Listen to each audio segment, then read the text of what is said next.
Hello, people. I'm Rashida Sachdeva, your Vedanta chemistry master teacher, and I hope you all are swast and mast. So, guys, today I have brought a very important topic in front of you. ये topic इतना important है कि कई बच्चे शायद इसके बारे में सोचते भी नहीं होंगे. And some of you might have given a thought about it कि यार 9th तो क्या ही है, 10th है जो है, इसी में ही हम लोगों को फोड़ना है. और 9th को आप लोग कई बार इग्नोर कर जाते हो. 9th के कुछ ऐसे कॉन्सेप्ट्स है जो आप सोच भी नहीं सकते आप कब तक आगे लेकर चलेंगे. So this is what I have came here to discuss about. यही चीज़ें आप लोगों को पता होनी चाहिए, आपको अवेयरनेस होनी चाहिए before you and up making a huge mistake. क्योंकि 9th आपके 10th के लिए बहुत इंपॉर्टेंट है. Not only just for your 10th, for your 11th as well as for your further competitive exams if you're planning any.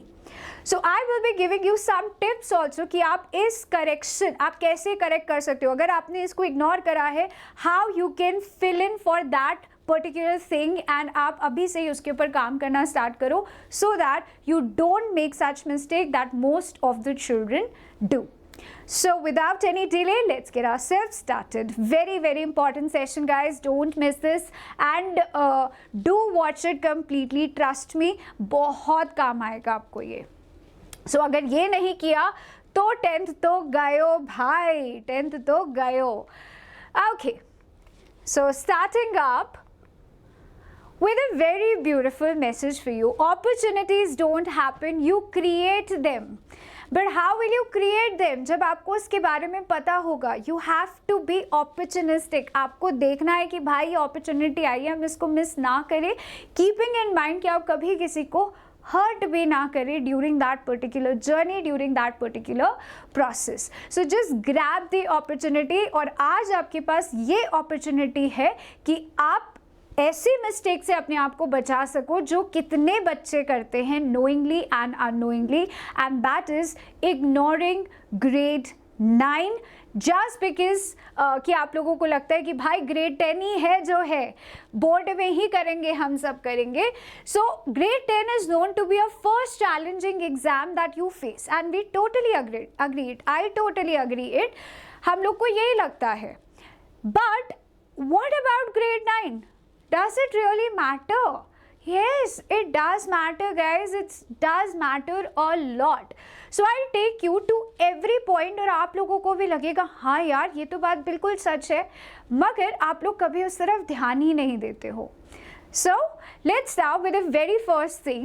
Grade 9 helps to build up the foundation for grade 10. Absolutely.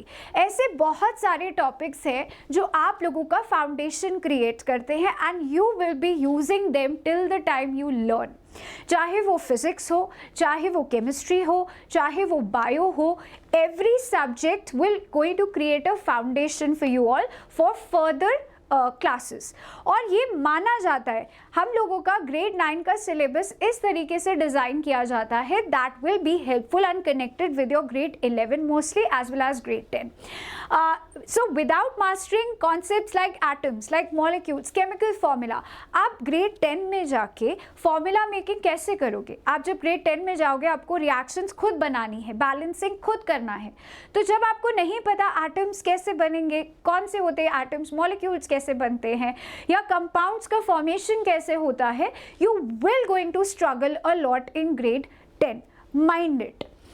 This will not only just help you with grade 9 and grade 10 but definitely आपके competitive exams के लिए भी आप अपना एक foundation तैयार कर रहे हो. आप इंजीनियरिंग के एग्जाम दोगे तो आपको केमिस्ट्री पूछेगा.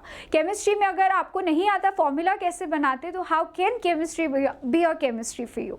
सो to get success with your every subject you should be very focused in your grade 9.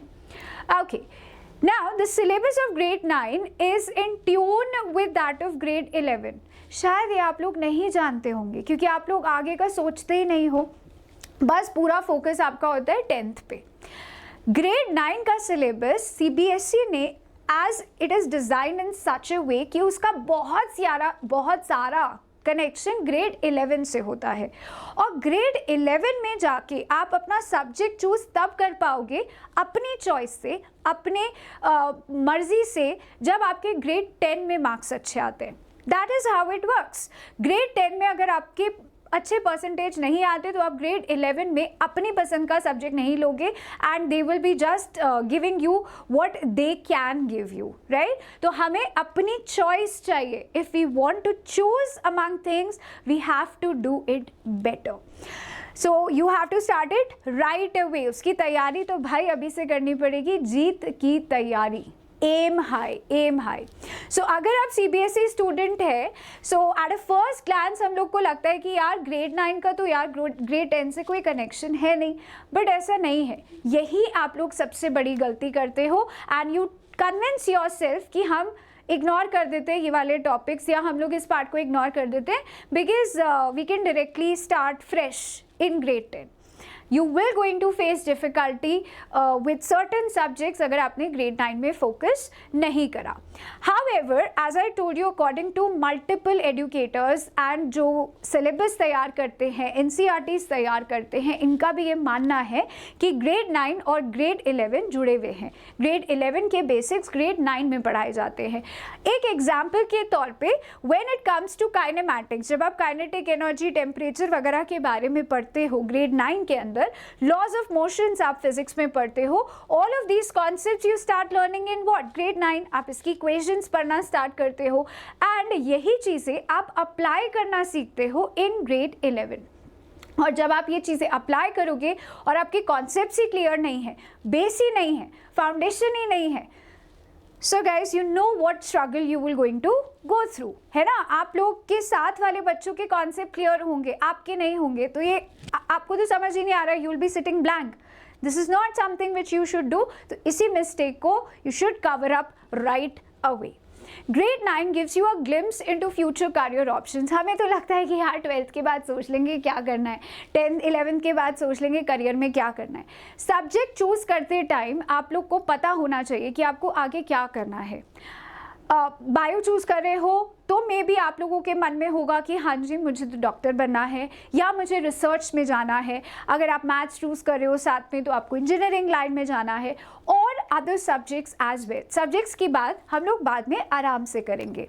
I make a separate video for that जहाँ पे आप लोग आसानी से कौन सा सब्जेक्ट चूज आपको करना चाहिए वाला कॉन्सेप्ट क्लियर होगा. So for now what we have to discuss is कि आगे फ्यूचर करियर भी हम लोग यहाँ पे एक आइडिया मिल सकता है. हम लोग को हमारे इंटरेस्ट पता चल सकते हैं कि हाँ मुझे इसमें इंटरेस्ट है, मुझे इस टॉपिक में इंटरेस्ट नहीं है. So that is something which gives you a pathway. एक पाथवे मिल जाता है कि ठीक है यार मुझे इस करियर को चूज करना है. So you get a glimpse about it and please do focus on extra curricular activities also. ऐसा नहीं है कि सिर्फ पढ़ाई पढ़ाई पढ़ाई ही करनी है. You can also focus on extra curricular activities like lawn tennis, like volleyball, cricket and what not. So that will keep you very, very focused. Other activities will always keep you very disciplined and focused. So this will give you a better footing while you're choosing your course. If you only run after scoring high marks in grade 10, you will end up scoring good marks.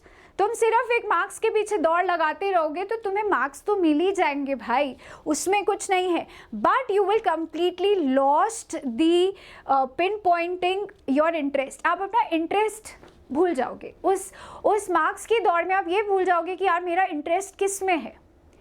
तो उस चीज़ को भी ध्यान में रखना है, वो focus रखना है कि भाई यार ये मुझे ज़्यादा पसंद है, इस सब्जेक्ट के लिए मेरे अंदर एक सॉफ्ट कॉर्नर है, तो I might end up taking something related to physics, chemistry, bio, arts, whatever is your choice.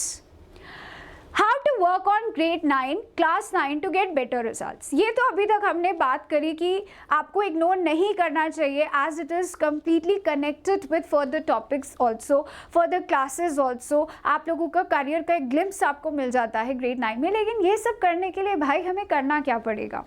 So to get good results in grade 9 सबसे पहले तो अपने टाइम टेबल से स्टार्ट करो. गलत टाइम टेबल मतलब सब कुछ गलत. जब तुम अपने टाइम टेबल में पढ़ाई का टाइम रख ही नहीं रहे हो ढंग से तो तुम लोग कैसे फोकस करोगे सब्जेक्ट्स पे. So in that case it has to be very managed, very disciplined. ऐसा भी नहीं है कि मतलब मेरे कई बच्चों के टाइम टेबल देखे and they make it so unreasonable, इतने अनरीजनेबल टाइम टेबल्स बनाते हो कि आप एक हफ्ते के बाद फॉलो ही नहीं कर सकते उसको। पूरा दिन स्टडी स्टडी, खाना स्टडी स्टडी, सोना स्टडी स्टडी। अरे भाई क्या कर रहे हो भाई अपने साथ? इतना भी अत्याचार मत करो।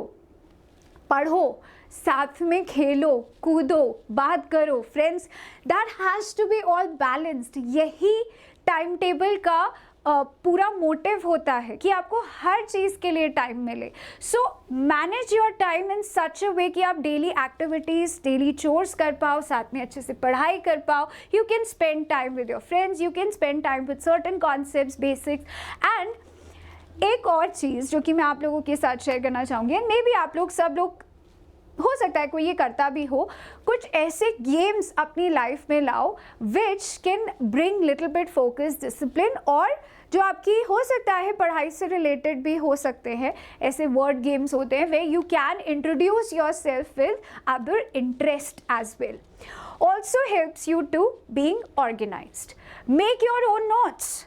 आपको लगता है भाई बने बनाए मिल गए और हमारा काम खत्म।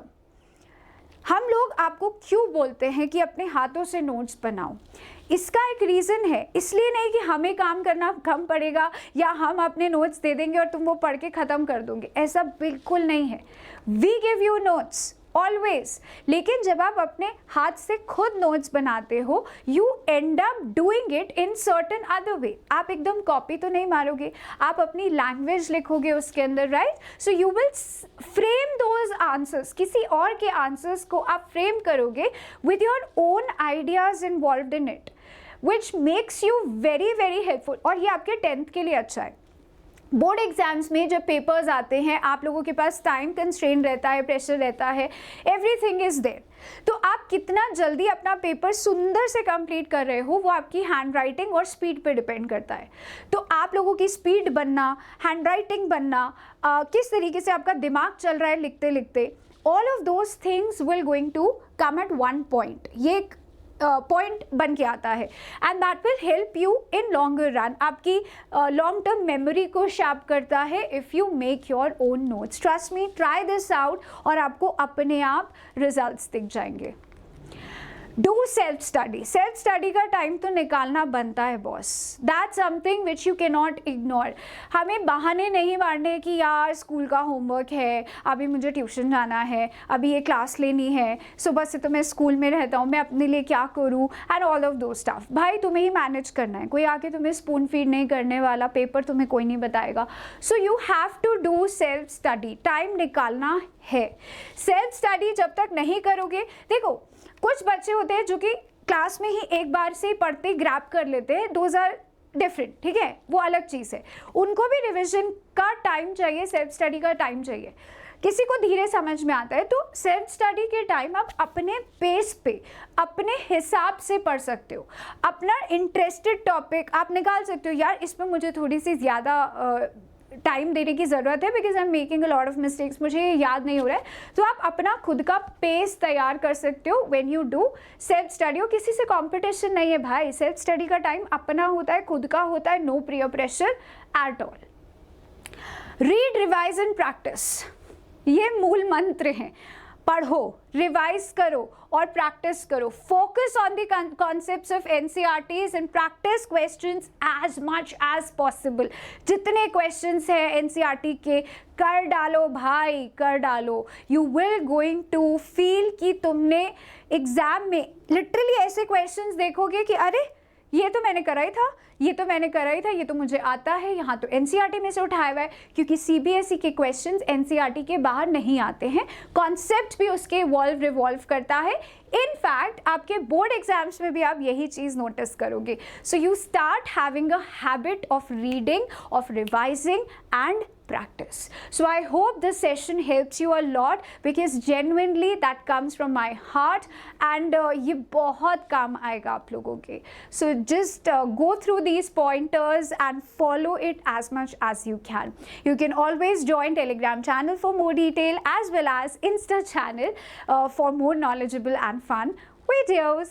So that was it, guys. Do subscribe it for more interesting and knowledgeable videos, as well as comment, share and subscribe. That was it from my side. This is me, Rachita Sachdeva, signing off. Thank you. Have a nice time. Stay safe, stay happy always. And फिर मिलेंगे चलते चलते. Bye.